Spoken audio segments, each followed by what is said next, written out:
হুর মানে কি? যে সমস্ত নারীকে আল্লাহ তাআলা জান্নাতে সৃষ্টি করেছেন তাদেরকে বলা হয় হুর। জান্নাতের রমণীদের আল্লাহ তাআলা জান্নাতি পুরুষদের জন্য উপহার হিসেবে রেখেছেন। আল্লাহ তাআলা তাদেরকে জান্নাত প্রাপ্ত পুরুষদের সাথে বিয়ে দেবেন, ফলে তারা স্বামী স্ত্রী হিসেবে চিরকালের জন্য জান্নাতে বসবাস করতে থাকবে।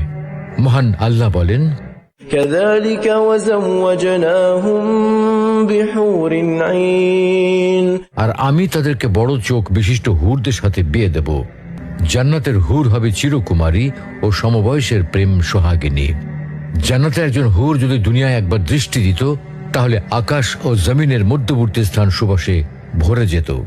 পূর্ব পশ্চিম প্রান্তকে তথা সমগ্র পৃথিবীটাকে সুসজ্জিত করে দিত। প্রতিটি চোখ সব জিনিস থেকে দৃষ্টি ফিরিয়ে তার দিকে চেয়ে থাকত এবং সৃষ্টিকুল আল্লাহর প্রশংসা ও বড়ত্ব বর্ণনা করত। জান্নাতি পুরুষেরা যখনই তাদের দিকে তাকাবে, আনন্দে মন ভরে যাবে।